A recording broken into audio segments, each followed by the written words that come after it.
a mini-series about the Hebrew language, Lashon Hakodesh, which we are dividing into three parts. We spoke about the various scripts, the various alphabets, the differences between the Ktav Ashuri, the Hebrew script that we have in use today, and the old Hebrew script.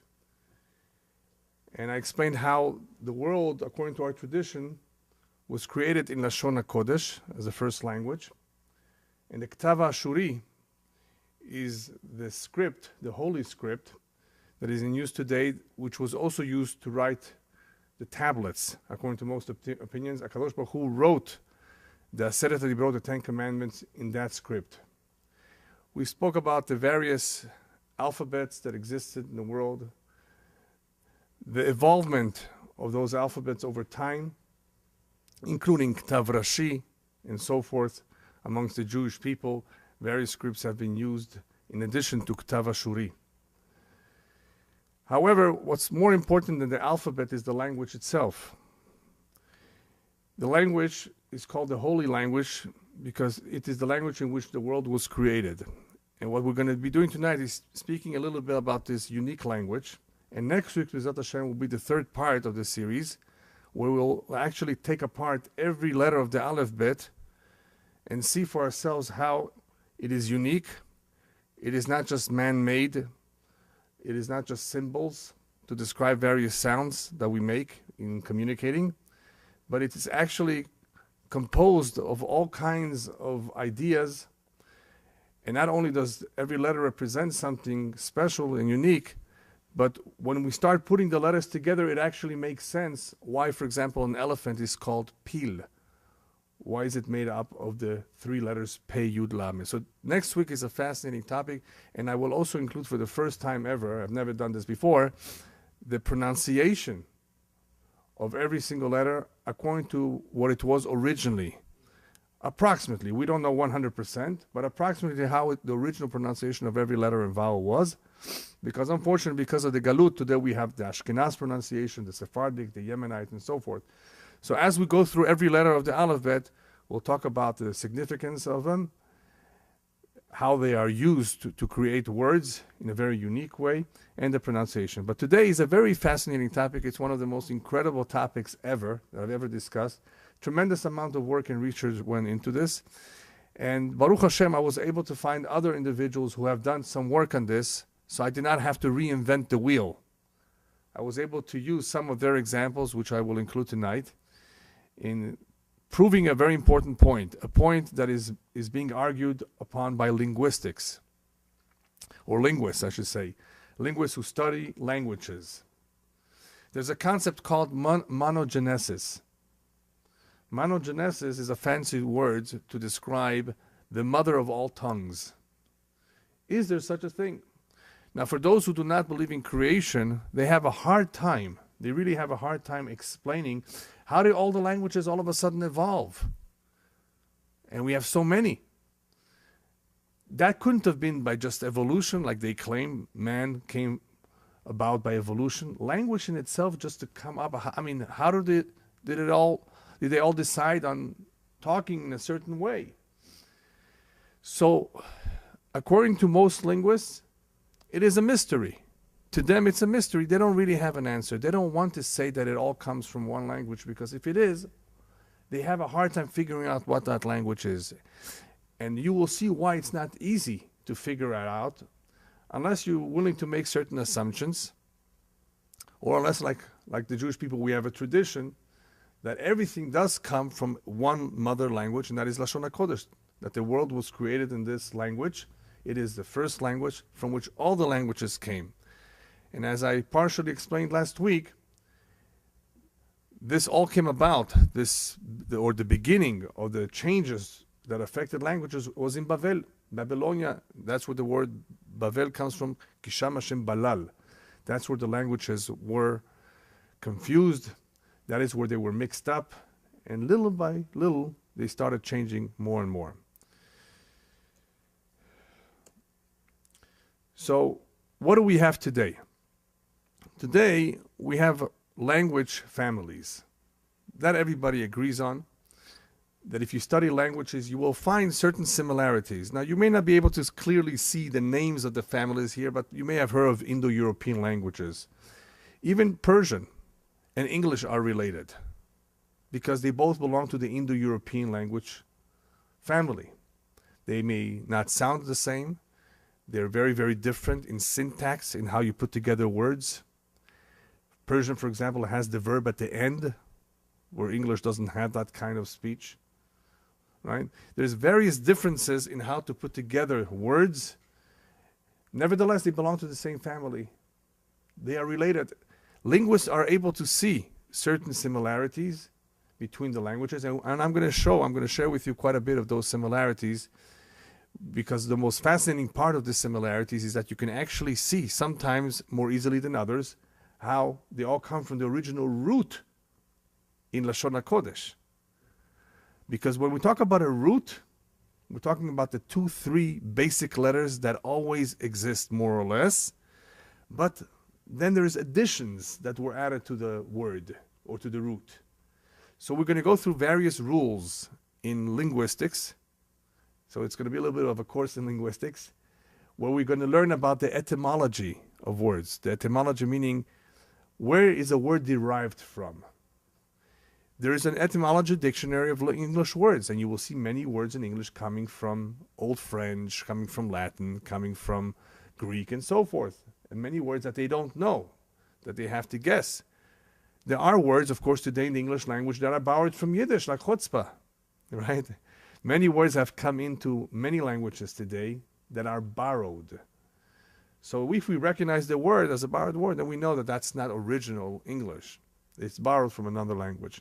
So today the world is divided pretty much into families. There are a few languages, however, that are isolated languages. Isolated languages meaning that somehow the linguists cannot figure out where they come from. Basque, the language spoken in northern Spain and southern France, is one of those. Greek is another one. And even a little bit to a certain extent Albanian. They don't really know what the source is. I mean, with Albanian, they know a little bit.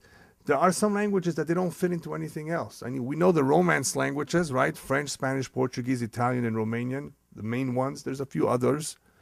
They come from Latin. Soldiers of the Roman Empire were running around the place, and they were not always speaking perfect Latin. They were speaking vulgar Latin, and from the vulgar Latin, with the addition of words from other languages in the neighborhood, you have the changes. Today nobody really speaks Latin. There are people who insist on speaking Latin, but for the most part these languages have taken over what used to be Latin. They resemble each other, but they're not. You cannot always understand.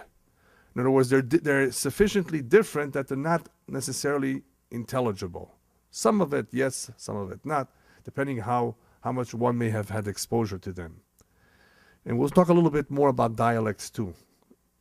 So you have languages being transformed over time and belonging to certain families. You have the Slavic languages, the Russian, the Polish, the Ukrainian, similar. And even if you go down to the area of Iran, you will find certain languages that belong to that family. For example, the Bukhari language, the Tajiki language, right? And even the Dari language of Afghanistan. These are all languages that belong pretty much to the same older language. Now today, the Farsi that is being spoken in Iran today is not the same language that was spoken there years ago. In that country known as Iran or Persia, many languages have been spoken over time. But in the past few hundred years, there's been a big introduction of Arabic words. And there's a tremendous amount of Arabic words in Persian today. So the language has changed over time as a result of influences of other languages, as a result of borrowing from other languages and the like. So you have language families, you have African languages, you have Indian languages, and you have, of course, the Chinese or the East Asian type of languages that are very, very different. It is important to keep in mind that in the very, very beginning, as you can see in the Torah, when Hashem created man, towards the end of creation, he created a human being. There was something special about him. He was endowed, he was given a neshama. Now, when the Torah describes him receiving a neshama, it says, "Vaypach be'apav nishmat chayim v'ayi adam lenefesh chaya." Lenefesh chaya means to a living spirit, as you can see the translation in the English there. He breathed unto his nostrils the soul of life, and man became a living soul. So the Targum Onkelos, that translates the Hebrew text into Aramaic, says the key here, the uniqueness of the human being, lies in the words lenefesh chaya, leruach memalela. The human being became a ruach memalela. He was given the ability of speech. That is where the big difference between man and animals lies. Besides that we have free will, which is also a big difference, not just instinct, we have the ability to communicate in a very special way. So you may say, but wait a minute, dolphins communicate very well too. It's true. Dolphins actually are pretty intelligent. There's different ways that all of life, any life form can communicate, but it's not a very developed or intelligent type of communication. It is a limited form of communication. According to our tradition, Shlomo Melech, Solomon, was able to comprehend the birds and the like. So we do know that they have some form of communication, but man's ability of speech is very special. So we find from the very beginning of creation that man is being given the ability of speech. Well, then he must have been given a language. It's not just the ability to make sounds that through evolution of sorts became more and more developed. No, from the very beginning he's given the ability of speech, which includes also language. As you remember from last week, perhaps, we spoke about how at the very beginning it was all one language. As the Torah says, in Am Echad v'Safa Echad leKulam, when they were building the Tower of Babel. Hashem therefore says, I'm not going to allow them to complete the building. Hava nerda unvala sham sefatam, asher lo yishmeu ish et sfat reo. I'm going to confuse them. I'm going to mix up their language so they should not comprehend each other. Now, what will happen when I confuse their language? What does that mean, confuse their language? Does it mean that it's going to be a brand new language? Not necessarily a brand new language. It just means that if somebody asks for a brick, he got a hammer instead. He asked for a hammer, he got a brick. In other words, words became changed, letters were dropped perhaps, sounds became a little bit different. And once the sounds become a little bit different, then you don't immediately understand what he's saying. I don't know how many of you have been to England, but there's certain parts of England that if you arrive there for the first time, you're going to have to ask the man to repeat what he said 10 times before you understand. But you speak English. But it's a different accent. And depending what part of England he's from, some accents are difficult for the first time to understand. And there are some words that are different too. I'm not even speaking about the word, just the accent. So what's happening here, and this is an important point to keep in mind, you'll understand why soon. It's important to keep in mind that what's happening is several things. It's not necessarily just words changing, it's sounds changing, letters being dropped, letters being moved around in a different order. The same word, but different order of the same letters. Everything is being transposed, everything is being changed. Because we will see these various changes in the languages that followed. We will actually see this, so it's important to keep in mind that when we talk about change, there's all kinds of changes that occur in a language. That's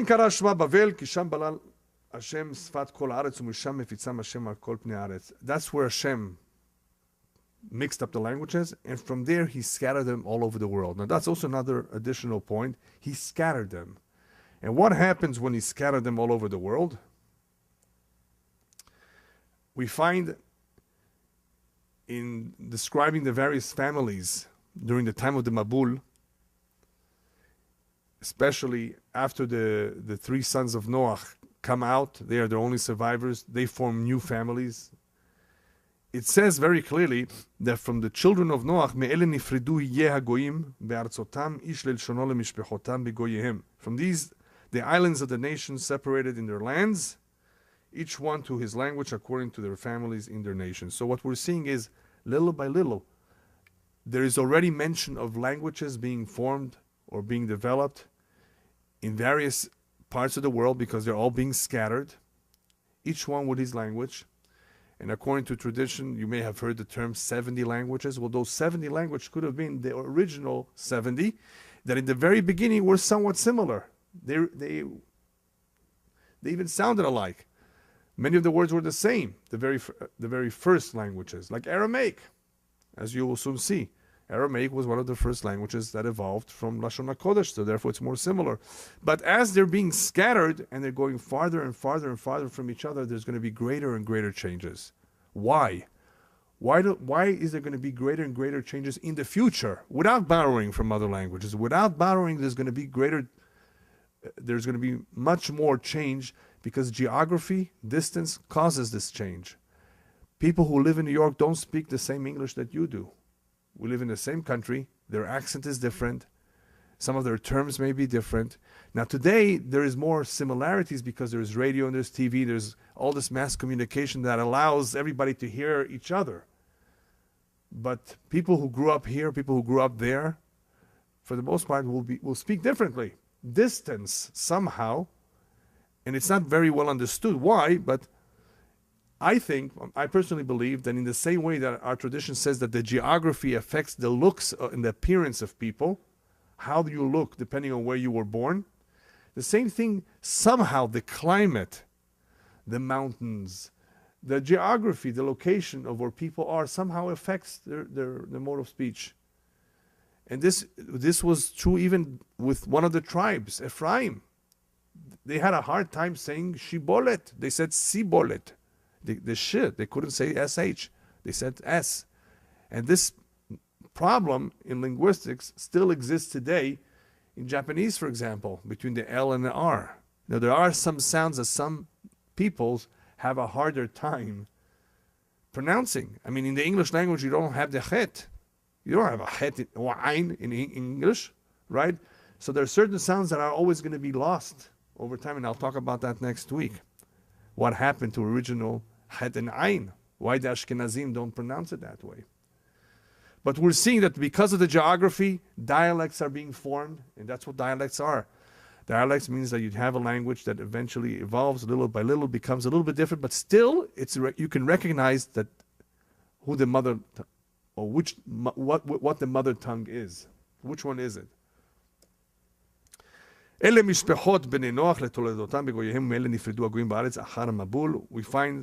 that the families coming from the children of Noach are the ones that are going to make up the new world.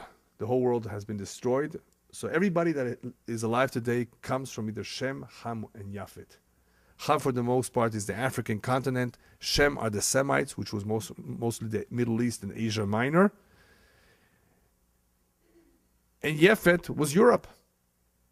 But that was in the very beginning. Remember, people are going all over the place. And remember, we spoke about the continental drift. The continents also drifted and separated. And eventually, you have Inca Indians in South America, Mayas and Aztecs in Central America. Where did they come from?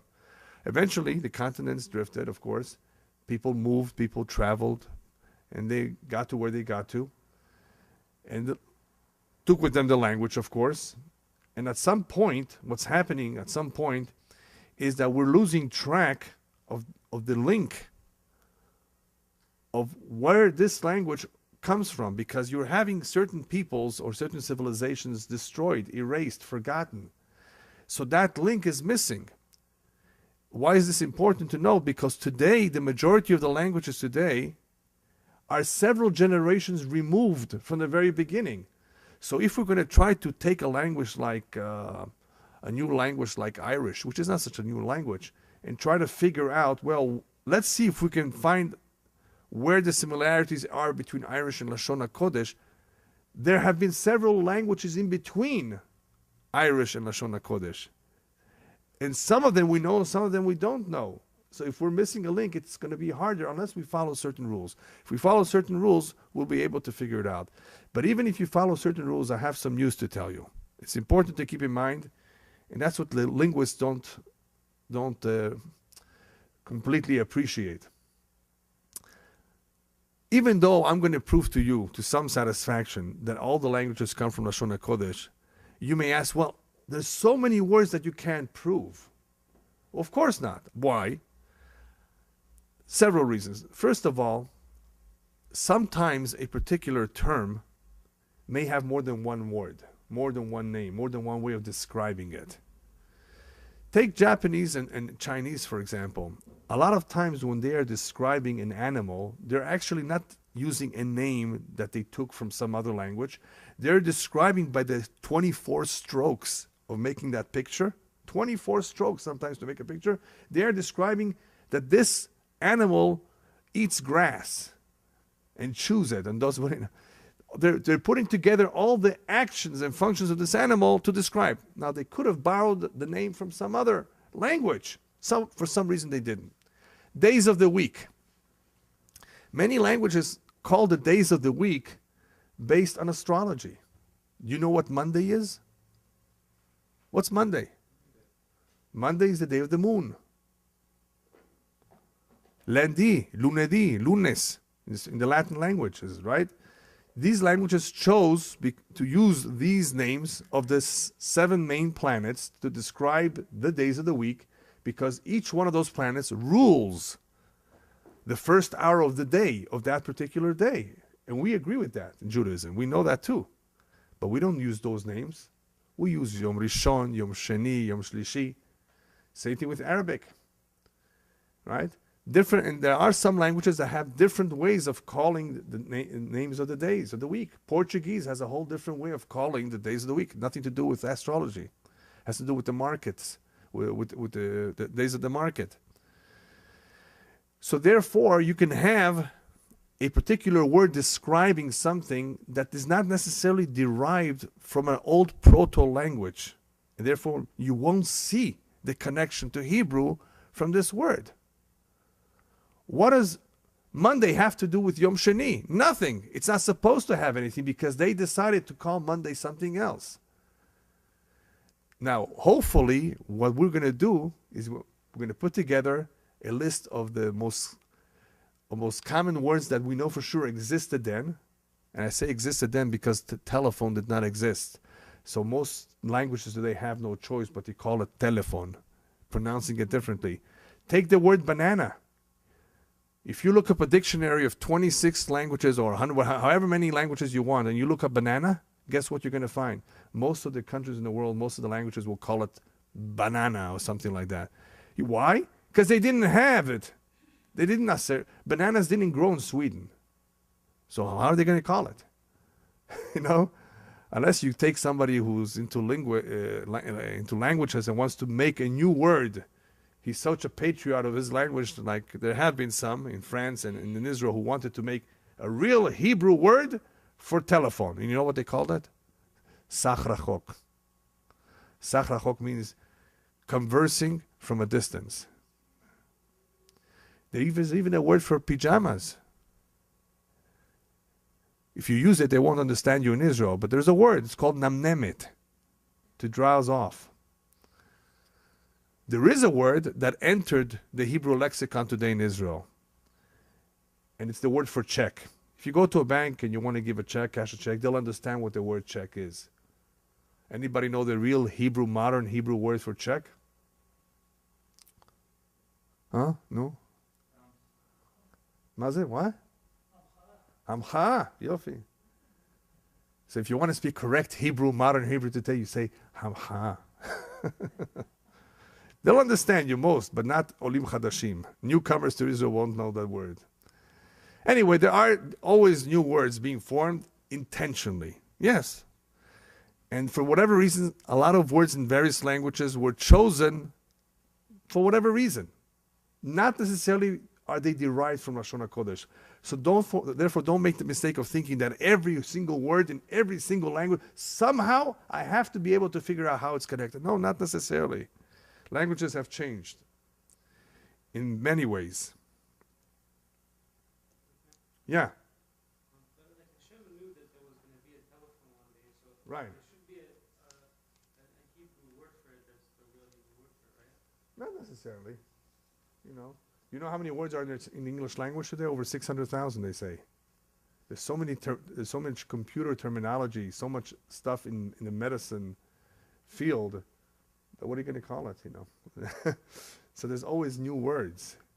Even 10 years ago, Did you know 10 years ago what a DVD is? Anyway, it's a new term, DVD. Today we take it for granted. Anyway, another thing I want to warn you about, if you're a serious student of etymology, you don't want to be confused by what's called false cognates.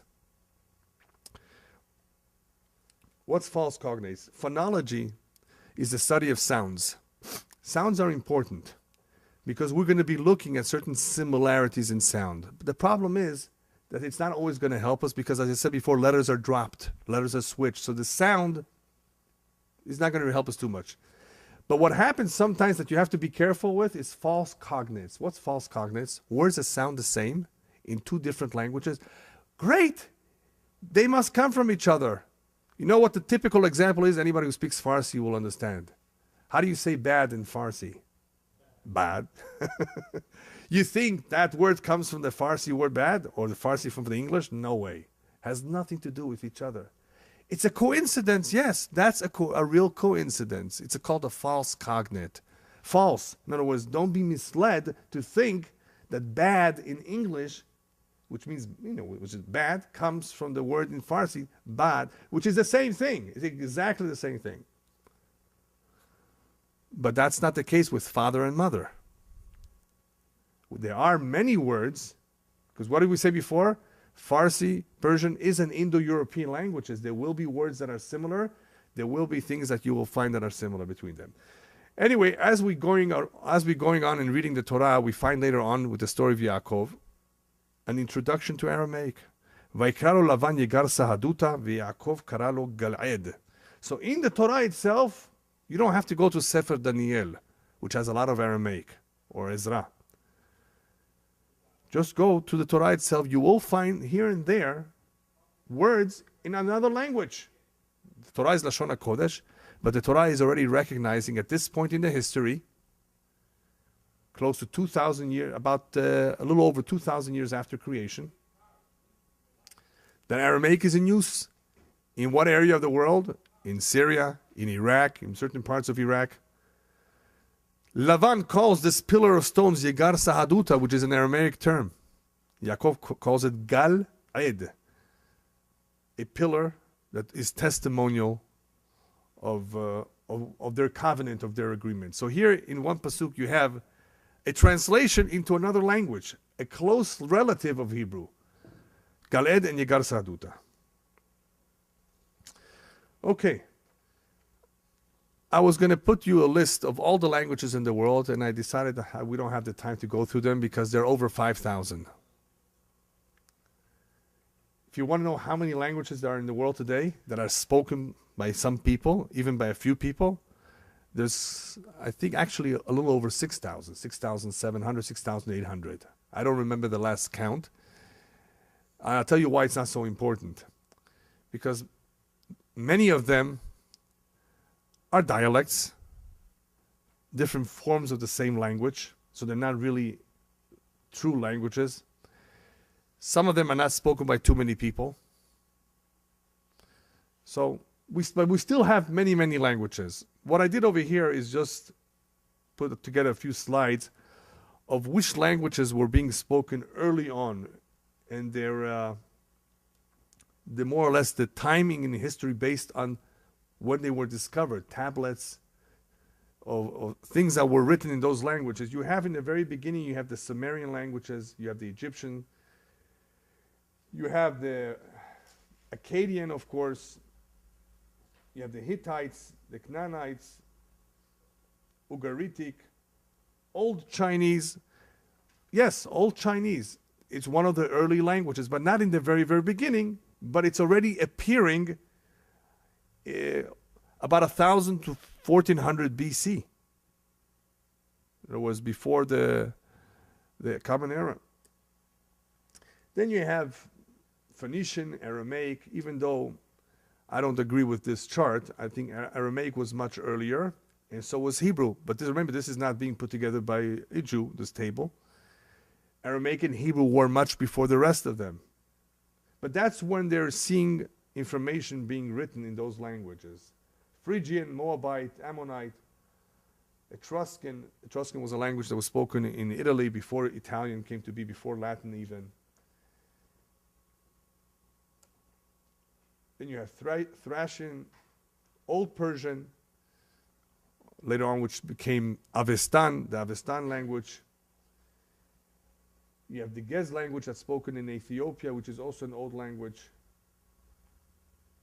Iberian, they claim, is a language that was spoken in the Iberian Peninsula, where you have today Spain and Portugal, before Spanish and Portuguese, or Catalan, became the spoken language in that area. So there was some language being spoken, and they call it Iberian. All of this is before the Second Temple, or during that time approximately. Then you have the various Indian languages, the Mayan language. Tamil is one of the South Indian languages. Korean, it's a little much more of a newer language. Okay, everybody can recognize that? That's a donkey, right? Okay, what I'm going to do right now is I'm going to give you an example, and then we're going to go to the actual breakdown of the rules. So I just want to give you one example, just to make it a little bit fun, of how we know a particular word comes from Lashon Hakodesh. And then we're going to go to the rules. Does donkey come from Lashon Hakodesh? The answer is no. Does anybody know what's another name for a donkey? Just spell it out. You don't have to say it. ASS, right. Everybody understand what I said? Yeah. Okay. People know it more by donkey. Mule is something completely different. But donkey and ASS are the same thing. Why is it called a donkey? Donkey's slang. For the most part, I did a little bit of research. It's not a real word. It is not really derived. I think there's one language that has it too. Something similar to that. But the word donkey really is a slang that came to be not too long ago to describe this animal. For some reason. Let's not talk about the reason. There could be all sorts of reasons. The real word for this is therefore ASS. So therefore, if you're going to start looking for the origin of the word donkey, you're going to be lost. You won't find it. You won't find it in any even European language. So you have to be smart and say, wait a minute, maybe this animal is known as something else. And it happens to be yes. Okay, let's take a look a little bit at the languages that we're more familiar with. What is that ASS animal called in other languages? Asino in Italian. Asno o burro in Spanish. Âne in French. Esel in German. Asiol in Russian. Hmar in Arabic. Can anybody read the Chinese? No? In Chinese, it's liu. All right? In Basque, it's asto. In Portuguese, it could be the jumento or asno. In Czech, it's ozel. Do you start seeing anything over here? What are you seeing so far? You're seeing that a lot of these are somewhat similar to ASS, right? So ASS comes from these. Or these are all coming from some language that has those letters in it.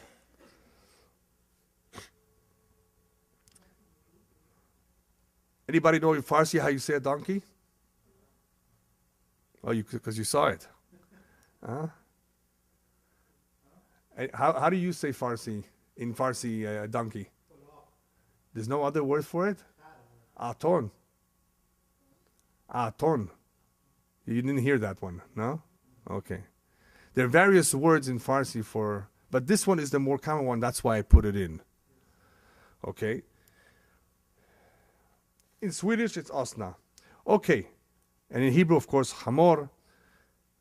And in Finnish, asi. Now, what are we seeing? Hungarian also, samar.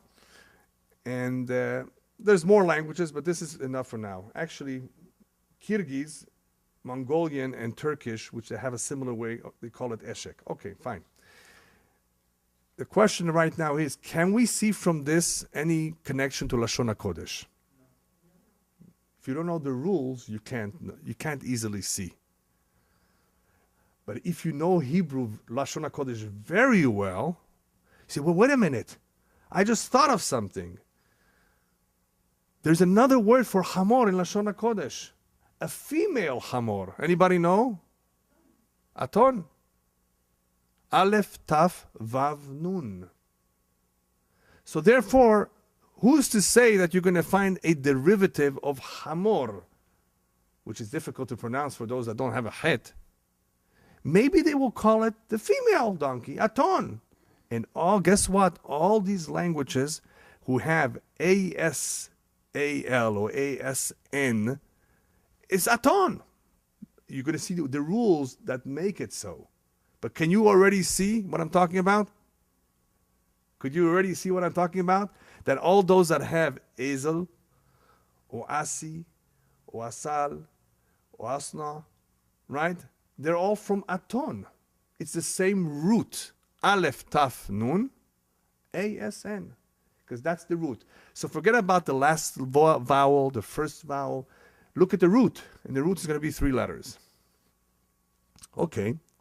Arabic and Hebrew, of course, they like the word hamor. And they like calling people hamor too. So they use hamor, hamar. What about Hungarian? Maybe Hungarians too. They have a little bit of the hamor in there. They have the last 3 letters of their word, mar. Maybe, maybe not. I'm not saying for sure. Keep in mind, as I show you examples, that not all of this is guaranteed. Some of it is very, very evident, but not all of it is guaranteed. But it's interesting. But what about the Kyrgyz language and the Mongolian language? Elshig, and we'll get to Farsi in a minute. Eshek, if you see Kyrgyz, everybody can see Kyrgyz. It's written in the Cyrillic script, the Russian script. It says there Eshek. And so does in Mongolian, using the Russian Cyrillic script here. It says Elshig. What does that have to do with Hamor or Asno? Nothing. It's a completely different word. This word, Eshek, if you speak Farsi well, should remind you of another word. Anybody who really is good in Farsi, think of a word that's close to the root Eshek, but pronounce the first vowel a little bit different. No, come on. Where are all the Persian people here? Ishq. Do you know what ishq is? You don't know what ishq is? You've been away a long time. Okay, you should know what ishq is. Ishq. Transliterated ISHQ. How do you say passion? Oh, you pronounce it ishq? You pronounce it eshk? Okay, some pronounce it ishq. I guess depends which part.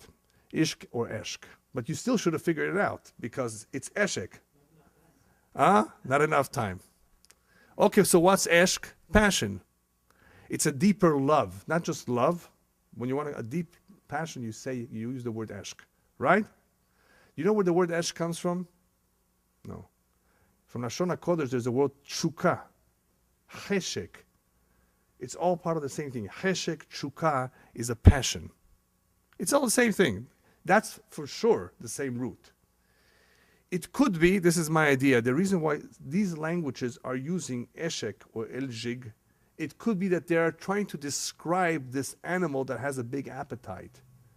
The hamor has a big appetite for certain things, more than anything else. The hamor, yes, the burro, the donkey. And it could be that they are describing using another word, not necessarily original word that they had to borrow or receive by inheritance from someone. They're using their way of describing this animal. After all, in Spanish too, they like to use the word burro. Where did that come from? It's not, even though asno is also a Spanish word from Latin, but where did burro come to be? Burro has to do with describing the coloration of this animal. It's an old word that comes from old Latin or Greek. I don't recall right now accurately, that it describes 2 things. It describes a small little horse, which is this, and it describes the color of it like a dark brownish red. That's where so that word somehow was used somewhere to describe the same animal that is called asno or donkey. So you're seeing additional words that are not necessarily derived from Lashon Hakodesh, not necessarily to describe this animal. So it could be the same is true with these other languages. Okay, here's some of my some examples that I've discovered on my own. This one is not such a big deal, except that you'll still have to think a little bit to know what the origin of it is from Hebrew. What we do see in this chart are similarities to each other because they're all Indo-European languages, whether it's Sanskrit, English, Persian, Ancient Greek, Latin, Pashto, Romanian, Serbian, Latvian, Lithuanian, Irish, and Armenian. What do we see over here? We see the word new, whether it's nava, whether it's no, neos in Greek, novus, on nawai in Pashto, no, nov. Then we have two words in Latvian and Lithuanian that appear to be very different. Can anybody see why those two are not different? Even though it says J-A-U-N-S or an N-A-U-J-A-S, can anybody see why those two words are exactly from the same source? The letters are switched around. Could you see it? Look at the Latvian one. Look where the N is. Right? You have the A, you have the U, you have the N, but just switch the order of the letters and you have the same word more or less. Same thing with the Lithuanian word. Nuwa, and then in Armenian, I have the Armenian script plus the word nor, which is the same. Yeah. However, we don't see here, even though they are similar, how do we know this comes from Lashon HaKodesh? It may be difficult to tell, but it's possible that the word that this is derived from is the word in Hebrew, Nava, not Hadash. Hadash has nothing to do with this, no matter which rules you follow. What's the word Nava mean? Anybody know Hebrew? Nava. Beautiful, something nice is Nava. People could have used this word to describe something new. Then Nava. Na'e, Nava. Yes. Words, remember, were being interchanged. Words were modified. There were synonyms that more or less meant similar things. So somehow they borrowed that word instead of the word Hadash. It doesn't have to be the Hadash had to be changed into becoming. It could be in some other language, yes. But in these, somehow they all decided over time to stick to that term, and that term stuck. Another example is the number 3. Okay, somebody's going to ask me about the Farsi word, se. What does se have to do with 3? Well, you have to, I didn't say does. 3, the first one in Sanskrit, that's easy. 3. Tres, tres, trei, tri, tris, tris, tri, yerek. So far, they all seem to be similar to the word 3, right? But here I'm a little bit confused about the Persian one. Right? Se. Okay, how do we say 3 in Hebrew? Shalosh. Could you see how 3 comes from shalosh? Not really if you don't know the rules, but if you pay close attention to what we said before, L and R are one of those letters that are interchangeable. Shalosh. S and T can easily be interchangeable. So S and T, S becomes T, L becomes R. So what do you have already? You have the TR. You drop the last shin and you have 3. This is not a trick. This is not a game. This is real rules in phonology, in how certain sounds are changed in different languages, but it's pretty much the same. So se is easier to understand because se still has the shin being converted to an s, just without the lamed. And the word shesh, of course, in Farsi is exactly the same as in Hebrew. But what about the word for 1 in Farsi? Can anybody guess? That's so easy. Yeah, how? drop the D, and the ya becomes a. The second letter, instead of ka, is cha. So what do you have? Ach, echad. It's the same thing, but you don't think about it when you first see it. Okay? You don't think about it, but it's the exact same thing. I guarantee it. Okay, another example. Mother and father. You know what some people want to say? Those who don't believe in this? That the reason why all the babies in the world start saying mama, mama, mama is because that's the easiest sound for them to call their mother. But it's not true. A lot of languages in the world have something in common in describing the mother. The letter M-A for some reason. Well, now we know why. Because it's Ima. Nothing to do with being an easy sound to make. A lot of languages, I just put a few. Look what's happening in the Indo-European languages, which are very close relatives. You have either mater or mother or madar, mater, mama, maika, mate, motina. There's many, many more, but they're all related. What do they have in common? The M-A, all from Ima. Okay, before we go to the last screen over here, I just want to share with you the work of an individual who describes a little bit more the rules so you can understand briefly how this works. His name is Isaac Mosesen. Did a nice job in putting together. He has a book called The Word. And even though I don't necessarily agree with everything that he says, but it's interesting how he points out the Edenics, as he calls it. What's Edenics? How everything comes from Eden. Everything comes from the original language that he likes to call Eden. The Eden language, the Hebrew language. Hebrew, the mother tongues. You will find all kinds of words that may or may not have similarities because they either sound the same or because the root is found in these languages. Look at the word regular in English. Regular, ragil. To be regular, to be ragil. It's exact same root. Regularity. But it gets more interesting and more confusing when you see the following. There are, as I said before, certain roots that if you know which letters to drop and you keep to the root itself will not only be found in other languages, but that root, as we will see next week, is actually found in many similar words. For example, what does apricot, look at the English over there, what does apricot, pear, prune, plum, and apple have in common? They're all fruits. Right? What letters do they have in common? The P and the R. The P and the R appear in the Hebrew word pri, fruit. In the word perach also, flower. In the word fertile, even though it's F and R, but F is interchangeable with P, as we will soon see, F and P. You're getting already the idea of what's happening over here? So you look at the word perach and you don't understand what's going on, but here you see that there can be a lot of words. I'm not guaranteeing that every single one of these words comes from pri or perach, but it could be that some do because of this rule of roots.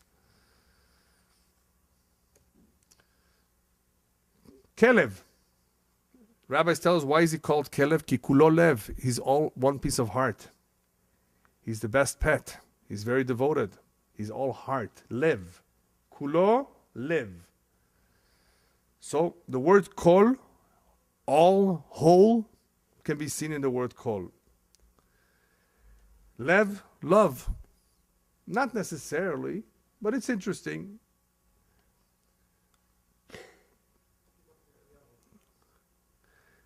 You have another example of two letters in Hebrew of min. Look how they appear in English. The minish, mini, number. Right? A lot of these words have the same root and somehow similar meanings. Shafel, which means to be low. You will find some of the letters in this root in the words spill, slip, slump, slumber, sleep. So even though they're not directly derived from shafel, but the roots are. The roots are being changed into pronouncing it differently and creating a new word that is similar in its action that is being performed. Very briefly, I don't want to tire you with all the rules, but Mr. Grimm was an individual who put together some basic rules that help us understand actually how this works. And it's called Grimm's Law of Letter Changes. In the Dikduk of Lashon Hakodesh, it's understood too. As the Zohar says, the various sounds that we make come from different parts of the mouth. For example, the letters datlenet, da, ta, la, na, ta, they come from the tongue.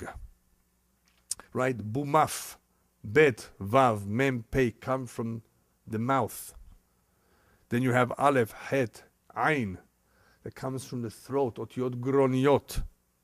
Zas tzarash, zayin, sadik, samach, resh, shin, fricative, as they're called in English, fricative, from the teeth. So these letters, if you keep track of all these sounds, you will know that within its own group, these sounds sometimes change. So for example, in Grimm's law of letter changes, you will have three kinds of major changes. Added letters, usually the nasal ones, M and N. Some languages are nasal, and they add, as we will soon see. Metathesis is the switching the position of root letters, which we saw some example, and inversions. Also, that are completely switched around. Let's see examples of each one of these real quickly.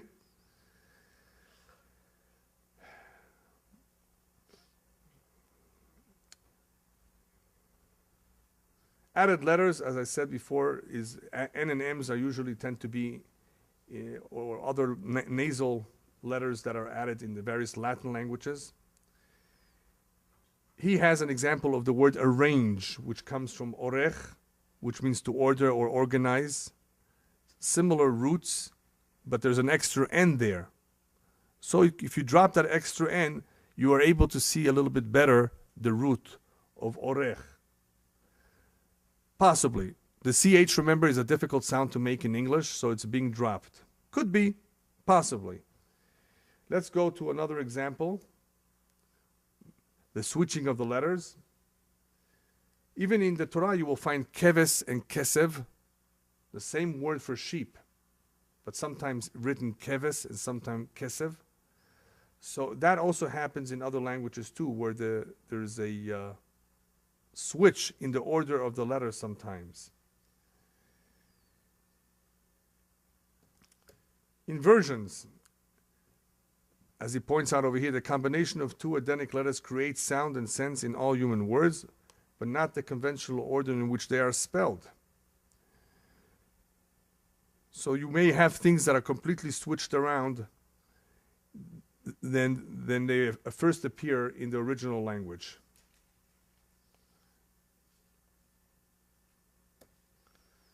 Here are the ones that I spoke about, some examples of the letters in the groups, as they call them, the bilabials, the gutturals, the dentals, the liquids, the nasals, the fricatives. These letters tend to switch off depending on the language. And if you are aware of them, it will be easier to decipher the root of the word in case the root is Lashon HaKodesh. Anybody who knows Yiddish, for example, will know that in Yiddish, to the name Yaakov, they call Yankel, which is another example of a nasal sound that is added. The N is added to the root, Aleph Kuf Beit, Yankel. Instead of Bet, it's made into Lamed. Look at the word, look at the root Ain Kuf Lamed, Akol, Akal, to bend or to curve. What about the word angle? Angle in English. Look at the root, drop the N, and you will see the same root and a similar idea. It doesn't have to be the exact same idea, but similar idea. Angle, ankle. Here's some quick examples of words that have roots, but with nasalization. Antique is exactly like atik, old. Just drop the N. And if you can see, the rest of them, many of them have the roots or part of the roots of the Lashon Hakodesh word for the same exact word. Here's an example of metathesis, the switching of the letters. Let's take an example. I like the word degree. Everybody can see the word degree? Degree, the third word in English. Darga in Hebrew. It's easy to see it. Just two letters are switched there. Degree, darga. Grid, geder. You have even dark and kedar or koder. Maybe yes, maybe not. Not necessarily is he right, but he's giving here some examples that he has found based on these rules that may originate from Lashon HaKodesh. Here are inversions. Look at how everything changes the order. Reversed roots, alto and tall.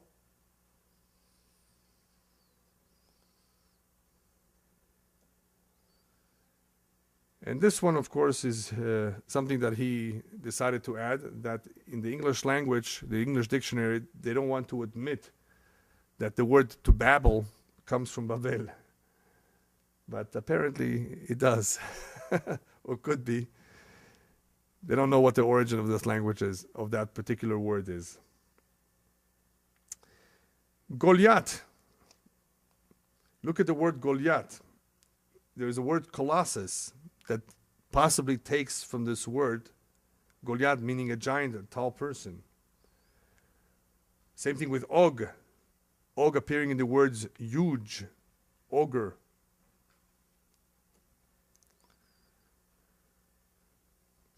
And a few birds. Adam HaRishon called the birds, the animals, a name based on what it did, how it behaved. Buzzard, everybody know what a buzzard is? It's a type of vulture. Maybe part of that word comes from the Hebrew root buzz, which is to waste, to loot. What does that have to do with a buzzard? Because a buzzard eats all the carrion, the dead animals. It cleans up, it takes the waste, whatever is left over. Possibly, maybe. It's a kind of vulture, yeah, buzzard, yeah. Giraffe. Now, what does giraffe have to do with oref? Well, giraffe has a big back. Big neck, that's orif. And if you switch the letters around a little bit, you will find that the G, R, and the F appear in the Ain, Resh, and Pei. In other words, similar root, similar letters. Same thing with garon, necks, long necks. You have the heron, H-R-N. Look at the root of the word. Drop the vowels. The heron, the egret, the crane, they all have long necks. The orev, the raven, also basic letters are there. And one more, the chofer, the digger. A real quick example of how you can have many languages that for some reason chose to use the same or similar description for a flea. And a flea we know existed back then. It's not like a telephone, right? There were always fleas. So the word in Hebrew for flea is parosh. Okay, so what's going to be, now that you know a little bit about linguistics, what's going to be the root over here? What are we going to look for? We're going to look for the pei, we're going to look for a reish, and we're going to look for a shin. Because an ayin doesn't really exist in all the languages, right? So we're going to look for the main letters, the pei, the reish, and the shin. And what did we see before? A pei is interchangeable with an F. A reish is interchangeable with a lamed. And a shin with an S. Oh, good, easy. Parosh, pei, reish, ayin, flee. Fly, flee. Pei becomes an F, R becomes an L, right? And in this case, in the word flee, the shin is dropped. But if you look at all the languages, whether it's Spanish, pulga, it has the pei and the lamed, P-L, P-R. You look at Turkish, pire, flow in German, and even in Swahili, kiroboto. Yeah, did you ever hear of Swahili? It's an important language, spoken in East Africa. Kiroboto, you have the K, the R, the B, and the T. You have a little bit of that same root somehow, modified somewhat, but it's still part of the same root. Look at the Russian, the Slavic languages, calling it blocha. You have, instead of a P, you have a B, because P and B are interchangeable just like P and F. But they are using a guttural. They're using the Ch sound because they have a Ch sound. Instead of the Ayin, they're using a Ch. Now, there were languages before these that perhaps called it something a little bit different, but here apparently we still have some connection to Lashon Hakodesh. Look at the word emet. From the Greeks, in the Greek you have etmos, coming from the word emet. And of course, in the end of days, we have, of course, the famous prophecy, in the end, it will always come back to one language when Mashiach comes. What I want to do right now is just cover one more point that is cute and interesting to note, that doesn't really have anything to do with Lashon HaKodesh, but it has to do a little bit with languages. For those of you who are interested in languages. This is one of my favorite.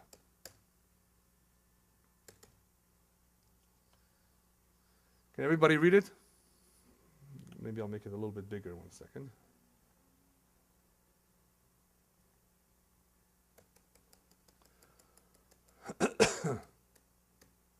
Oops.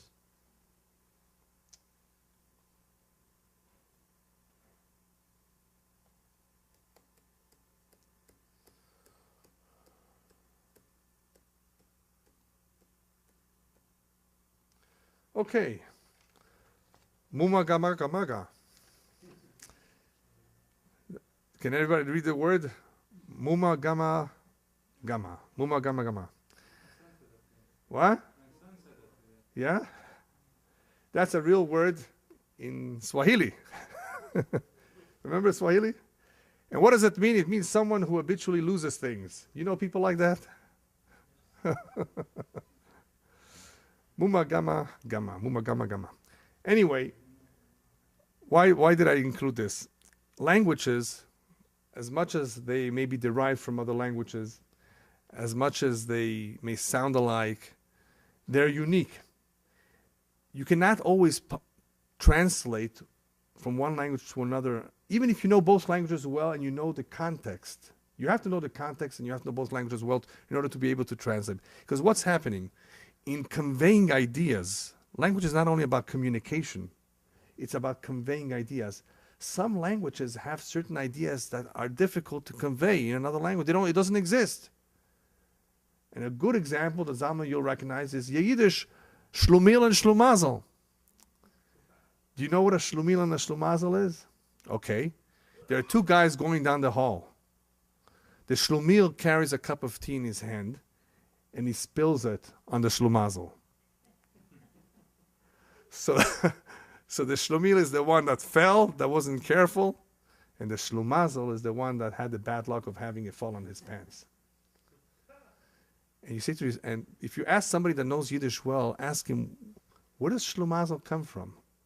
It comes from mazel, shlum mazel. It comes from having a bad mazel. Yeah. You were in the wrong place at the wrong time. You got the cup of tea on you.